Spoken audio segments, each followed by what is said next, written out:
الحمد للہ رب العالمین والصلاة والسلام علی الانبیاء والمرسلین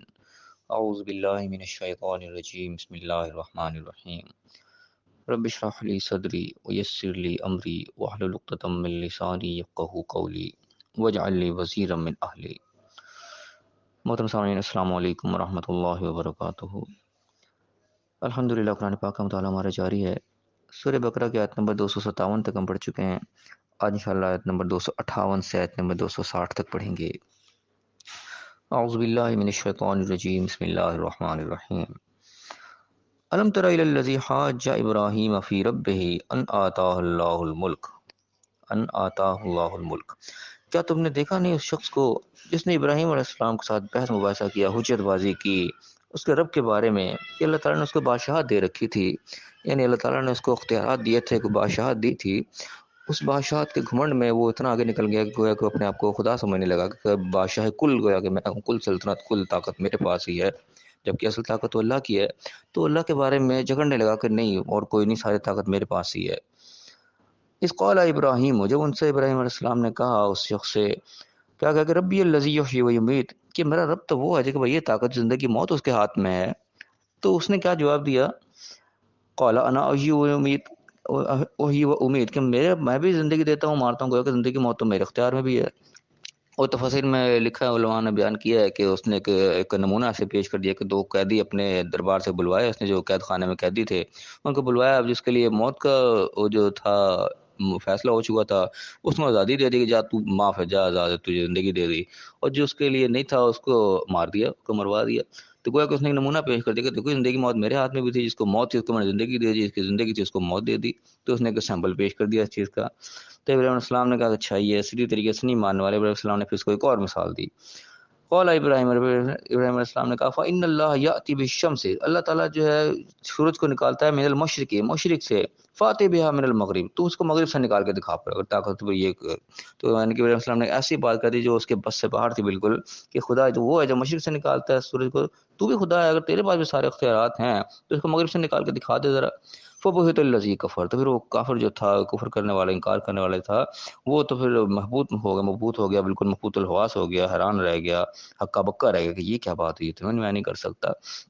لیکن فرمایا کہ واللہ لا یہدی القوم الظالمین، کہ اللہ تعالیٰ ظالم کو ہدایت نہیں دیتا، لیکن وہ ظالم قسم کا آدمی تھا، ہدایت اس کو پھر بھی نصیب نہیں ہوئی، کہ اتنا بڑا کوئی ایک دلیل دے دی کہ نہیں تو خدا نہیں ہے، لیکن بجائے اس نے دلیل کو ماننے کے، اپنی کو اصلاح کرنے کے، وہ پھر بھی اسی طرف پھر کہ مزید ابراہیم السلام کو قید کروا دیا گیا، ان کو آگ میں جھونکنے کا فیصلہ کر دیا گیا، مطلب کہ وہ ہدایت پر نہیں آیا، کیونکہ اللہ تعالیٰ ظالم لوگوں کو ہدایت نہیں جاتا، جو ظلم کے راستے پہ اندھیروں میں رہنا چاہتے ہیں، جو ہدایت کو حاصل کرنا ہی نہیں چاہتے، وہ دلائل دیکھ کے بھی ہدایت حاصل نہیں کرتے۔ اور یہ دو لوگ یعنی کہ ہر دور میں رہے ہیں، پرانے دور میں بھی رہے ہیں، آج کے دور میں بھی ایسے لوگ ہیں، جتنے مرضی دلائل ان کو واضح دے دیے جائیں، سب کچھ مان بھی جاتے ہیں، سب کچھ پتہ لگ جاتا ہے کہ ہاں ایسے ہی ہے، لیکن اس کے باوجود بھی نہیں مانتے، تو پھر وہ ظالم لوگ ہی ہوتے ہیں جو اندھیروں میں ہی، ظلمات میں رہنا چاہتے ہیں، وہ حقیقت کو جاننا ہی نہیں چاہتے۔ تو اللہ بھی ایسے لوگوں کو زبردستی ہدایت نہیں دیا کرتا۔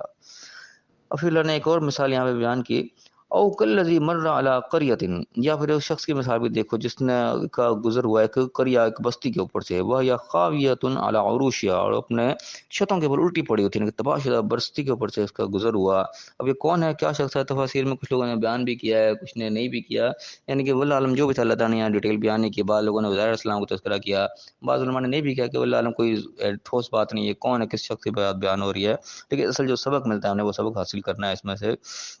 تو اللہ نے ایک شخصی بات بیان کی کہ جو گزر ایسی بستی پہ سے ہوا جو کہ الٹی پڑی تھی اپنے چھتوں کے بل۔ قال انا یحیی هذه اللہ بعد موتها، کہنے لگا اللہ تعالیٰ کیسے اس بستی کو زندہ کرے گا اس کی موت کے بعد، جو اس کی حالت ہو گئی ہے بالکل تباہ و برباد ہو گئی ہے، اب یہ کیسے زندہ ہوگی؟ بات تو تھا یعنی کہ یہ تھی کہ اللہ تعالیٰ مردہ کو زندہ کرنے والا ہے، لیکن حالت ایسی نظر آئی کہ ایک حیرانی ضرور ہوئی کہ ایسا کیسے ہوگا، کیا اللہ تعالیٰ نے اس کا پروسیس، کیا پروسیجر، کیا طریقہ کار رکھا ہے جس سے یہ کام ہو جائے گا، ہو تو جائے گا لیکن کیسے ہوگا، سوال ذہن میں آیا۔ پھر فرمایا کہ فاماتہ اللہ مئۃ عام، تو اللہ تعالیٰ نے ان کو 100 سال کے لیے موت دے دی۔ اس کو جو شخص نے بات کری کہ ذہن میں سوال آیا، اللہ نے اسی کو موت دے دی کہ اللہ تعالیٰ نے دکھانا تھا کہ مردہ کیسے زندہ ہوں گے، اللہ تعالیٰ نے ان کو 100 سال کے لیے مار دیا۔ ثم بعثہ، پھر ان کو اٹھایا۔ قال کم لبثت، پھر پوچھا کہ ہاں کتنے سال پڑے رہے، کتنا عرصہ پڑے رہے، کتنی دیر پڑے رہے، اس طریقے سے اس حالت میں رہے۔ قال لبثت یوما او بعض یوم، تو جواب دیا کہ ایک دن یا دن کا کچھ حصہ، جیسے انسان سو کے اٹھتا ہے، اب انسان کے پاس گھڑی نہ ہو تو انسان کو پتہ نہیں چلتا وہ کتنی دیر سویا، گھڑی دیکھ کے انسان کو پتہ چلتا تو میں 4 گھنٹے سو گیا، گھڑی نہ تو اس کو پتہ نہیں چلتا میں آدھا گھنٹہ سویا ہوں کتنا سویا ہوں، یا یہ دن رات اگر نظر نہ آئے تو انسان کو محسوس نہیں ہوتا۔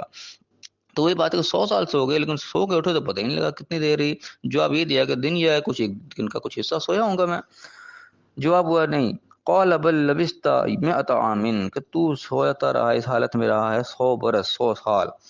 فانظر الی طعامک و شرابک لم یتسنى، تم ذرا دیکھ اپنے کھانے اور پینے کی طرف کہ وہ خراب نہیں ہوا، سنا نہیں، کوئی گلا سڑا نہیں ہے۔ منظر الی حمارک، اور اپنے گدھے کی طرف بھی دیکھ، جو سواری تھی جس پہ تو سوار تھا، وہ دیکھ اس کی طرف بھی۔ وَلِنَجْعَلَكَ آیَةً لِلنَّاسِ، یہ تم تجھے اس لیے دکھا رہے ہیں سارا کچھ، تجھے لوگوں کے لیے نشانی بنائے، کہ تیرے کے اندر ایک ایسا یقین کامل پیدا ہو جائے کہ تو خود لوگوں کے لیے نشانی بن جائے۔ وانظر الی العظام، دیکھ ہڈیوں کی طرف اس کی، کیف ننشزها، کیسے ہم اس کو جوڑتے ہیں، کھڑے کرتے ہیں، ثم نکسوها لحما، پھر اس کے اوپر کیسے گوشت چڑھاتے ہیں۔ فلما تبین له، جب سب کو سب کے سامنے واضح ہو گیا، قال اعلم ان اللہ علی کل شیء قدیر، کہنے لگے کہ میں جان گیا، خوب مجھے پتہ چل گیا، اس چیز کا یقین ہو گیا کہ اللہ ہر چیز پر قادر، اللہ سب کچھ کر سکتا ہے۔ یہ اللہ کہنے کے قدرت کا اظہار ہے۔ اب وہ بتایا جاتا ہے کہ علماء نے اس کی عجیب و غریب تعویلیں بھی کی ہیں کہ ایسا نہیں ہوا ویسا نہیں ہوا، لیکن یہ تعویلات کی ضرورت نہیں ہے، اس کے اوپر اللہ تعالیٰ کا اپنے نبیوں کے ساتھ معاملہ ہے کہ نبی جو ہوتے ہیں انہوں نے کوئی خاص ذمہ داری دی جاتی ہے، انہوں نے خاص ایک اللہ کا پیغام پہنچانا ہوتا ہے، تو ان کا ایمان کا لیول بھی اسی حساب سے بڑھایا جاتا ہے کہ اوپر ان کی ذمہ داری ڈالی جاتی ہے۔ خالی ان کو ایمان بالغیب تک نہیں رکھا جاتا، ایمان بالغیب تو ان کا کامل ہوتا ہی ہوتا ہے، لیکن ان کو عین الیقین آنکھوں سے بھی دکھا دیا جاتا ہے۔ ایک سنی سنائی بات تھی کہ ہاں میں نے کسی سے بات سنی، یقین ہے کہ آنکھ نے بات بالکل سچ کہی ہے، انسان کو یقین ہوتا ہے، لیکن وہ چیز جب انسان اپنی آنکھوں سے دیکھ لیتا ہے تو اس کی یقین کا لیول کچھ اور ہو جاتا ہے، اپنی آنکھوں سے دیکھ کے آ چکا ہوتا ہے تو اس کے بات کرنے کا زور ہی کچھ اور ہوتا ہے کہ بھائی میں نے دیکھا ہے آنکھوں سے، تم سنی سنائی کی بات کر رہے ہو، میں دیکھ کے آیا ہوں۔ دیکھنے سے بڑی یعنی کہ انسان کے یقین کا وہ ذریعہ اور کوئی نہیں ہوتا۔ تو انبیاء جو ہوتا ہے ایمان بالغیب کی وہ پوڑیاں گزر چکے تھے، ایمان بالغیب کا وہ امتحان پورا پورا دے چکے ہوتے ہیں۔ اصل میں تعویلات کرنے والے وہ اپنے آپ سے کمپیریزن کر رہے تھے کہ ہم میں وہ چیز تو ہو نہیں سکتی، اللہ ان کو پتہ نہیں کیسے دکھا دیا، وہ بھی تو انسان ہی ہوتے تھے، لیکن وہ انبیاء جو ہوتا ہے وہ عام ہمارے انسانوں کی طرح نہیں، تو ان کا لیول کچھ اور ہوتا ہے۔ ہم تو جن امتحانات میں روز فیل ہو رہے تھے، ہمیں تو اللہ کے وعدوں پر بھی یقین نہیں ہے، اللہ کے وعیدوں پر بھی یقین نہیں ہے، ہمارا ایمان بالغیب تو یعنی کہ کمپلیٹ ہے ہی نہیں، قسم کا بہت کمزور ہے۔ اللہ نے وعدہ کیا کہ میری راہ میں خرچ کرو میں تمہیں اور دوں گا، تو ہم راہ میں خرچ کرتے ہوئے ڈگمگا رہے ہوتے ہیں کہ پتہ نہیں میرا نقصان ہو جائے گا، ہمارا یقین کامل ہی نہیں ہے کہ اللہ نے کہا ہے خرچ کرو میں تمہیں کئی گنا بڑھا کے دوں گا، ہمارا یہیں پہ ایمان ڈول جاتا ہے۔ اور کئی مقامات پہ اللہ نے روکا ہے جن برائیوں سے کہ تم یہ نہ کرو تمہیں سزائیں ملیں گی اس کی، ہم وہی غلطیاں روز کا ارتکاب کر رہے ہوتے ہیں، یعنی ہم جن امتحانات میں روزانہ ہم فیل ہو رہے ہوتے ہیں، انبیاء امتحان کو پاس کر کے آگے نکل چکے ہوتے ہیں، ان کی زندگی اس سے بہت بلندر ہو چکی ہوتی ہے، جس سے کہ ابراہیم علیہ السلام کے اللہ نے بارے میں اللہ نے فرمایا کہ اللہ نے جب جب ان کو آزمایا انہوں نے ان کو یعنی کہ پورے طریقے سے اس کے آزمائش میں پوری اترے، یعنی جو امتحانات اللہ تعالیٰ عام انسان کے لے رہا ہوتا ہے وہ ان انبیاء کے لے چکا ہوتا ہے، اور ان میں وہ اول درجے سے پاس ہو چکے ہوتے ہیں امتحانات سے، تب ان کو یہ لیول دیا جاتا ہے، تب ان کے اوپر یہ ذمہ داری ڈالی جاتی ہے۔ جس آپ صلی اللہ علیہ وسلم کو 40 سال کی عمر میں نبوت کو جو ہے وہ ذمہ داری ڈالی گئی، تو یہ 40 سال کی زندگی کیا تھی؟ وہ امتحانات پر ہی مبنی تھی، مختلف قسم کے جو ہم عام امتحان ہم انسانوں کو روزانہ ہو رہے ہوتے ہیں، اور ہم ان میں بری طرح روزانہ فیل ہو رہے ہوتے ہیں، نہ ہم سے نمازوں کی پابندی کی جاتی ہے، نہ ہم سے اپنے اعمال کی درستگی کی جاتی ہے۔ انبیاء یہ چیزیں گزر چکے ہوتے ہیں، وہ 40 سال کی زندگی آپ صلی اللہ علیہ وسلم کی یہی نمونہ تھی کہ بالکل اللہ کے ہر امتحان پہ وہ پورے اترے ہوئے تھے، تب اللہ تعالیٰ نے 40 سال کی عمر میں پھر وہ ذمہ داری بھی ڈالی جو کہ پھر پورے دنیا کے لیے ہدایت کا سبب بنی۔ اور آپ صلی اللہ علیہ وسلم کو بھی یہ مشاہدات کرایا گیا کہ واقعہ امراض وغیرہ یا اس طرح کے تمام انبیاء کو ایک قسم کی چیزیں دکھائی جاتی پھر، یعنی کہ فرشتوں کے ساتھ ڈائریکٹ ملاقات ان کی ہوتی ہے، یہ سب چیزیں عام انسانوں کے لیول سے اوپر چلی جاتی ہیں کیونکہ وہ یہ لیول پاس کر چکے ہوتے ہیں۔ تو یہاں پہ جو یہ واقعات بیان ہوا ہے، اس کے بعد اگلی آیت میں ابراہیم علیہ السلام کا واقعہ بیان ہو رہا ہے، تو یہ وہ چیز نہیں کہ ان کی تعویلات کی جائے، اللہ تعالیٰ نے حقیقت ان کو یہ چیزیں دکھائیں کہ موت زندگی کا جو ہر دن میں ایک شخص سے گزرتا ہے بظاہر انسان ہونے کی وجہ سے، کہ اللہ تعالیٰ کیسے کرے گا، یقین تو ہوتا ہے لیکن وہ اگر پروسیس دیکھنا چاہتے ہیں کہ کیا طریقہ کار لانا ہے اس کے لیے وضع کی، یہ ہوگا کس طرح سے، تو اللہ تعالیٰ وہ ان کو آنکھوں سے دکھا کے یقین دلاتا ہے کہ یہ اس طریقے سے ہوگا، تو ان کا یقین جو ہوتا ہے پھر وہ آسمان تک پہنچ جاتا ہے، ان کا ایمان کا لیول ہوتا ہے وہ پھر عام لیول جیسا نہیں رہتا کہ واقعی دیکھ چکے تھے ہاں واقعی ایسا ہو کے رہے گا۔ تو یہ اللہ تعالیٰ نے ان کو مشاہدات کرائے ہوتے تھے۔ ایک مشاہدے کا یہاں پہ تذکرہ ہوا،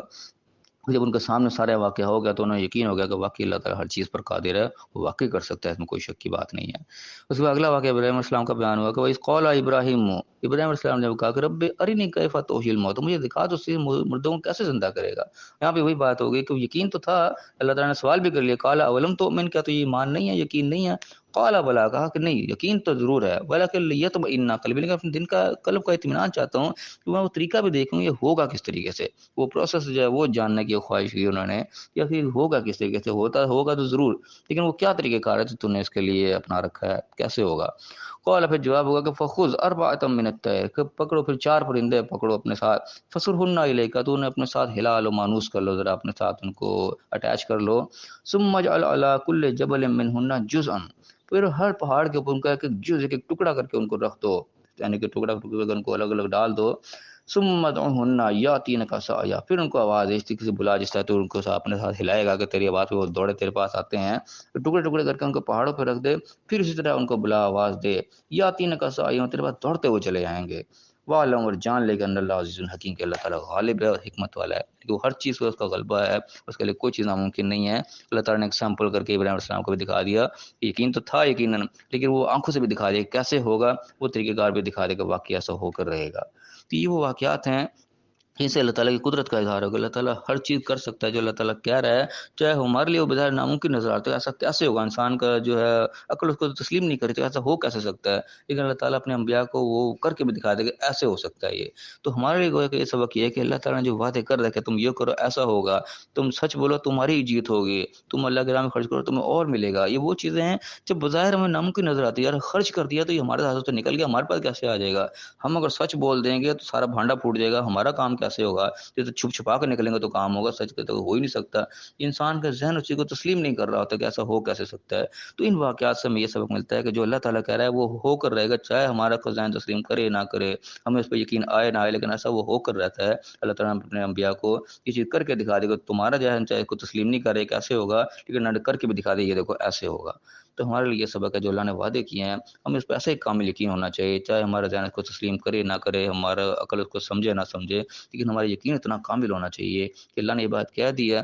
تو ایسا ہو کر رہے گی، اس کے ہم پھر ڈگمگائیں نہ، ہمارے قدم نہ ڈولیں، اور جو اللہ نے حکم کیا اس کو ہم کر گزریں اس یقین کے ساتھ کہ واقعی اللہ نے جو کہا ہے وہ ایسا ہی ہو کر رہنا ہے۔ اللہ تعالیٰ ہمیں کامل یقین عطا فرمائے، صحیح عمل کرنے کی توفیق عطا فرمائے، اور دنیا آخرت دونوں کو کامیاب فرمائے، آمین۔ وآخر دعوانا الحمد للہ رب العالمین۔